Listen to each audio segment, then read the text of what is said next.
Pecadores impuros não podem estar na presença do Deus Santo. Ele é tão puro de olhos que não pode ver o mal e a opressão não pode contemplar. É isso que o profeta Abacuque fala a respeito de Deus no seu livro, no capítulo 1, versículo 13. O apóstolo Paulo lembra aos anciãos em Corinto, melhor dizendo, os cristãos em Corinto, que os injustos não herdarão o reino de Deus e descreve o tipo de comportamento profano característico da humanidade pecadora não regenerada. Em 1 Coríntios capítulo 6, do versículo 9 ao 10, que eu vou citar agora aqui, não sabeis que os injustos não herdarão o reino de Deus? Não erreis, nem os devassos, nem os idólatras, nem os adúlteros, nem os efeminados, nem os sodomitas, nem os ladrões, nem os avarentos, nem os bêbados, nem os maldizentes, nem os roubadores herdarão o reino de Deus. As Escrituras confirmam que tais pecadores impuros não terão entrada na cidade celestial, a Santa Jerusalém, em Apocalipse capítulo 21, versículo 27. As vidas pecaminosas dos homens estão se preparando para o julgamento justo no santo, grande trono branco de Deus, onde serão julgados segundo as suas obras, as suas más obras, e as suas possíveis boas obras não terão valor ali, porque esta balança não existe. Leia Apocalipse capítulo 20, os versículos 11 e 12. Sua porção será o julgamento eterno e separação de Deus, que é a segunda morte.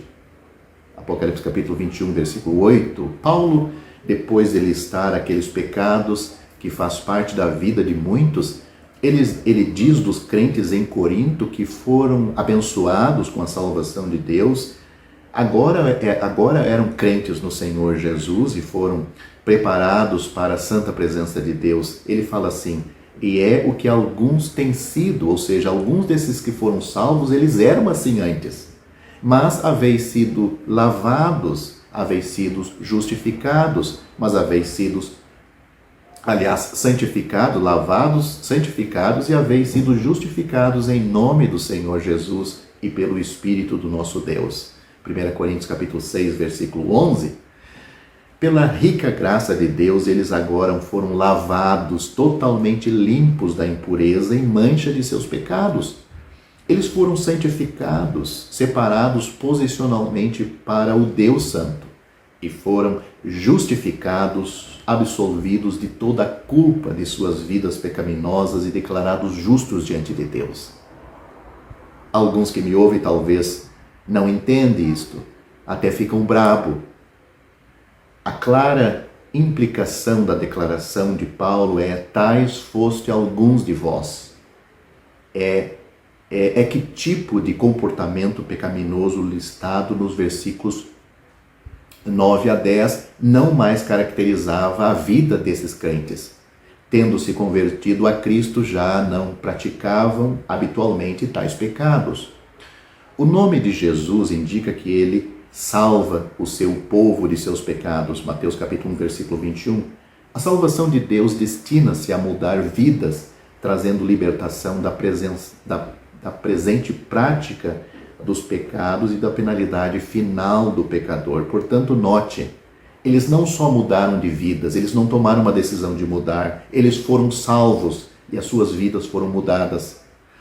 Pedro exorta os crentes como filhos obedientes, não vos conformando com as concupiscências que antes havia na vossa ignorância, mas como é santo aquele que vos chamou, sede vós também santos em toda a vossa maneira de viver. 1 Pedro capítulo 1, versículos 14 e 15. Através da salvação que vem unicamente de Deus, pela fé em Cristo, esses pecadores que anteriormente estavam corrompidos em Corinto, agora foram feitos santos, ou seja, separados para Deus. Paulo escreveu aos que aos que são santificados em Cristo Jesus, chamados santos. 1 Coríntios capítulo 1, versículo 2. Este é o testemunho da graça de Deus no Evangelho a respeito de seu Filho. Quando Paulo foi a Corinto, sua única mensagem foi a pregação da cruz. 1 Coríntios capítulo 1, versículo 18. Ele pregou Jesus Cristo e este crucificado. 1 Coríntios capítulo 2, versículo 2. A purificação dos salvos em Corintos foi realizada pelo precioso sangue de Cristo, que foi derramado na cruz do Calvário. A Bíblia diz que o sangue de Jesus Cristo, o Filho de Deus, nos purifica de todo o pecado. 1 João capítulo 1, versículo 7. O apóstolo João escreveu: aquele que nos ama, ou seja, o Senhor Jesus, nos ama e em seu sangue nos lavou dos nossos pecados. Apocalipse capítulo 1, versículo 5. Eles foram santificados, os coríntios foram santificados e todos os crentes são santificados pela oferta do corpo de Jesus Cristo uma vez por todas. Hebreus capítulo 10, versículo 10. Eles foram justificados gratuitamente pela graça de Deus mediante a redenção que há em Cristo Jesus. Romanos capítulo 3, versículo 24. Para qualquer incrédulo que ainda segue corrompido por seus pecados, mas quer ser salvo, a mensagem é esta: para ser lavado, santificado, justificado de todos os seus pecados, deve se arrepender deles. Não de alguns deles, mas compreender que está totalmente corrompido e deve crer no Salvador Jesus Cristo, aceitando a sua obra expiatória na cruz como algo que valeu por você e para você. Somente tal passo de fé em Cristo pode prepará-lo para a santa presença de Deus no céu, pois em nenhum outro há salvação, porque também debaixo do céu nenhum outro nome há dado entre os homens pelo qual devamos ser salvos. Atos capítulo 4, versículo 12. A Jesus Cristo dão testemunho todos os profetas, de que todos os que nele creem receberão o perdão dos pecados pelo seu nome. Atos capítulo 10, versículo 43. Porque Deus enviou seu Filho ao mundo, não para que condenasse o mundo, mas para que o mundo fosse salvo por ele.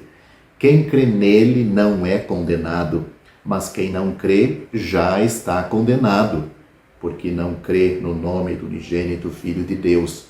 João capítulo 3, versículo 17 e 18, e essas palavras saíram da boca do Senhor Jesus, o Filho de Deus.